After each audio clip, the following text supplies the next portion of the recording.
Hey guys, Bobby here with video 6 in my series on how to edit wedding videos, taking you through an entire edit from a real wedding from a few months back. In this series, I'm going over everything from importing and organizing your footage to storytelling, audio, color grading, and more in hopes that it helps you create a better end product and to do it even more efficiently.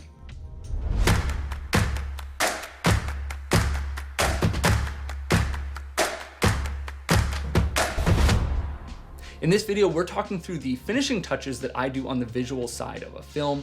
There are a few options here and it will depend on what your footage needs, but I am not going over color grading in this one. I want to dedicate an entire video to that, which is coming up next. So let's dive in. All right, we are nearing the end, but we have a few things left to do. Of course, the main thing is finalizing all of the visuals. So this kind of happens in two steps and it will be two separate videos. One will be everything that I do here, and then the next one will be the color grade. So the first thing that I do here is, as you can see, I've got these, black bars on either side. So I need to fit all of this to that aspect ratio. I'm shooting in a 235:1 aspect ratio. It's 1920 by 816. That wider aspect ratio, that's what we like to deliver in, but of course, do your own thing. So I'm gonna go ahead, I'm just gonna highlight everything visually. Go over here, and the quickest way for me to do that is change this from fit to fill. So then, of course, that just does it automatically right in the middle, but some of these clips look better if they're, moved around. So I need to look, this one, like I want to move this up just a tiny, tiny bit, just so their feet don't get cut off there. I always go back and just make sure that my x-axis is still set to 0, that it didn't move to the left or the right, because then you'd have a little black line. So I'm going to go through and I'm going to play all of these clips and just line them up exactly where I want.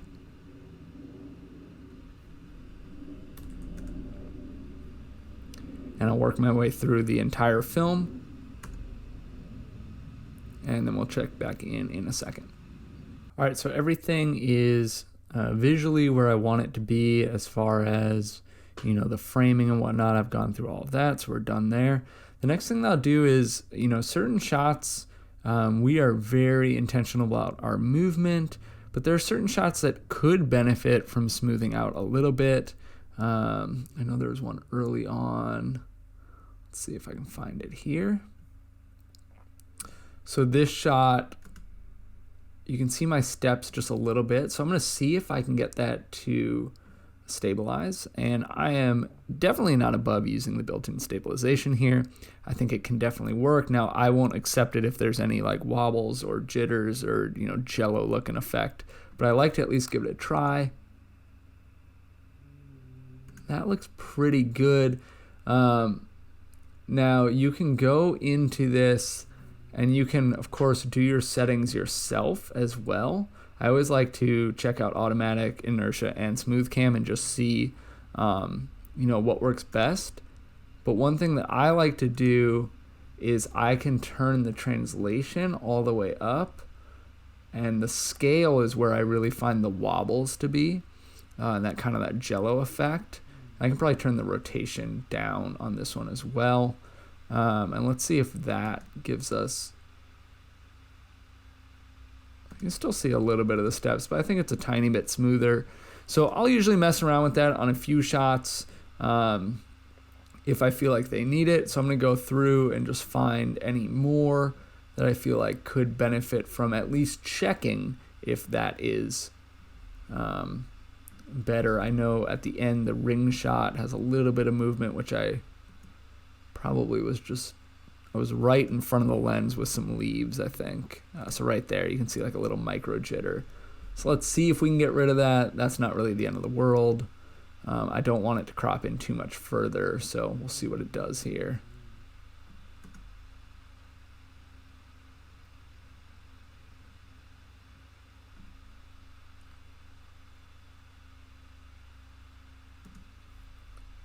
So that was with it. This is without it.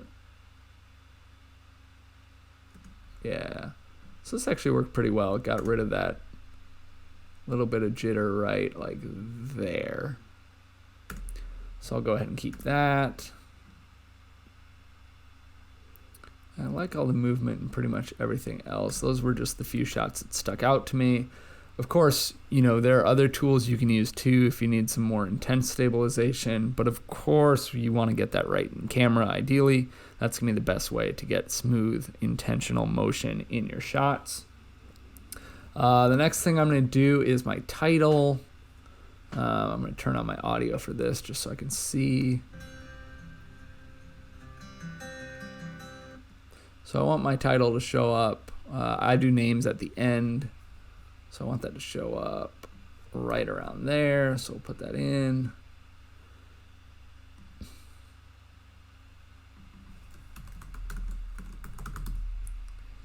Lately I've been using Avenir Light, and I like to, let's see, I think I do 65. I like to keep this uniform across everything until, you know, I inevitably switch to some other font. And I turn my tracking way up to like 40% or so. So looks good there. And then one other thing that I do, just because a lot of my, actually I'm going to cross dissolve that in. A lot of my, let's see, make sure this is automatic speed. Yep.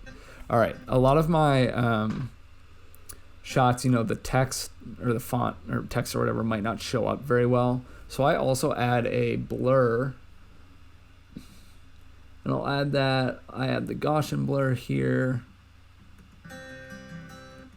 and around, you know, a few frames before that shows up, I'll keyframe it in so it's at 0, and then I'll go, you know, to maybe there or something.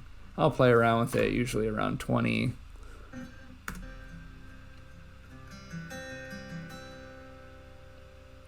And it just kind of emphasizes the text a little bit more. And then we'll cut this text here. And then I'm going to fade the clip to white because I like to put our logo at the very end. So we're going to generate just a white slug or whatever. Make sure it's bright white. And we will do a fade to color here. And we'll make that white. Then we will go back in here. I don't have my logo in there yet, so let me put it in.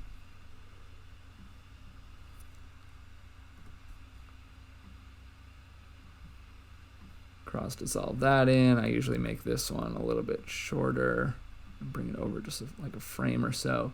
And then I make this quite a bit smaller.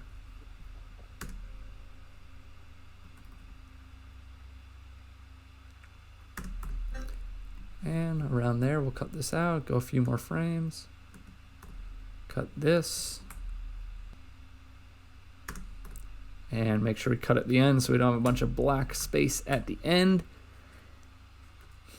And then the last thing that I want to talk about, and this video didn't really need it, but it's important as far as a tool that you can use to get some better imagery, especially if you're shooting in some dark spaces and you have a lot of noise, is Neat Video. Let's see, let me go in here. Unfortunately, as I'm recording this, there is currently a bug with the latest Final Cut version working with Neat Video, where it kind of distorts the image and it doesn't work. So I can't really show you an example, but if you have video that you had to bump up a lot, or, you know, as far as the exposure, for whatever reason, there's just a lot of noise in it. Maybe you shot at a high ISO or something like that.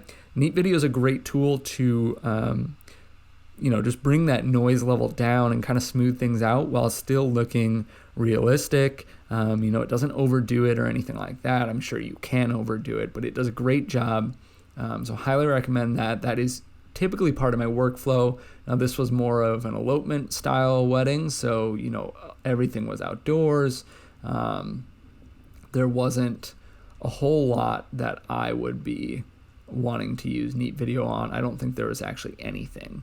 But always good to keep that in mind. And that's pretty much it as far as the visual side of things go, outside of the color grade, which I'm doing as a separate video. So this is all, again, it's not color graded or corrected, or even the exposure. I haven't touched anything on that end. This is all just raw, straight out of camera, but the story's put together, the audio's cleaned up, visually, it's framed right. I've got the logo ready to go, everything like that. So outside of the color grade, this is ready for delivery. So next step, we're gonna go into the color grade, separate video on that, and I will see you guys in that video.